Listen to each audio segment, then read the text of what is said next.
Oi, sou a Lidiane, diretora da Anumis, correspondente bancária e especialista em crédito imobiliário. Se você é corretor ou comprador de imóvel e deseja entender mais sobre financiamento imobiliário de imóvel pronto, esse vídeo é para você. Eu vou explicar aqui como funciona o fluxo de um processo de financiamento nessa modalidade. Primeiro, é importante verificar se o comprador do imóvel está apto a financiar.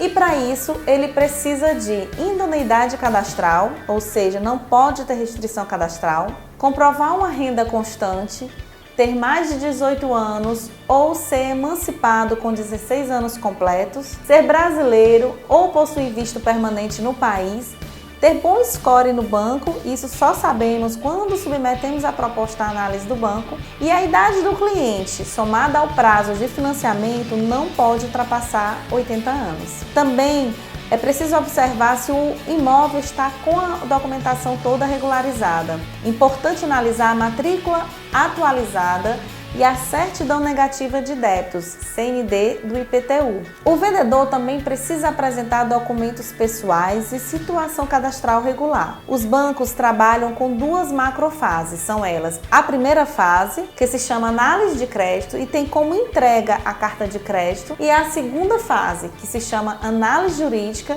e tem como entrega o contrato de financiamento. Na primeira fase, o foco maior é analisar o comprador e aprovar o crédito dele. Já na segunda fase, o banco vai analisar toda a documentação do comprador, mas também do imóvel e do vendedor. Veja como acontece nesse fluxo do processo que eu vou apresentar aqui para você. Tudo começa com a entrevista com o comprador, as simulações para analisar as condições do financiamento e verificar se cabe no bolso do comprador, a pesquisa cadastral para ver a situação cadastral do comprador e reunir os documentos exigidos pelo banco. Ao simular, é importante observar as condições bancárias mais adequadas para a realidade do comprador, se tabela saque ou price, indexador IPCA ou TR, qual o menor custo efetivo total, SET. É preciso esclarecer todas essas variáveis para que o cliente se sinta seguro sobre como vai se comportar seu comprometimento financeiro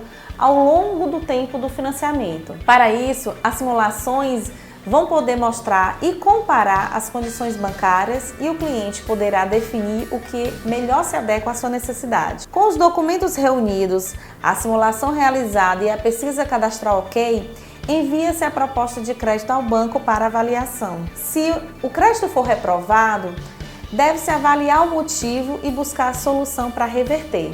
Se for aprovado, será o momento de preparar os formulários e os documentos exigidos para a próxima fase, a segunda fase que eu falei, que é a análise jurídica, e a conformidade desses documentos com o banco. Solicita a engenharia caso ainda não tenha laudo, aguarda o parecer do jurídico do banco.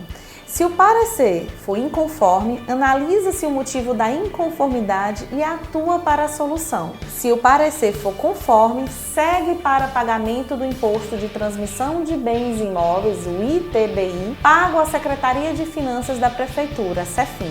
Após o pagamento do ITBI, o contrato entra em formalização e é emitido. Após a assinatura do contrato, providencia-se o registro no cartório de imóveis. Não precisa de escritura, porque o contrato de financiamento ele tem poder de escritura. Concluído o registro no cartório de registro de imóveis, uma via do contrato é devolvida ao banco e o recurso é liberado ao vendedor do imóvel. No processo de financiamento, o comprador tem algumas despesas, são elas: a taxa de avaliação do banco, todo banco cobra, é pago ao banco essa taxa, o ITBI, que é o imposto que eu já citei acima, pago à CEFIM, e o registro de imóveis pago ao cartório de registro de imóveis.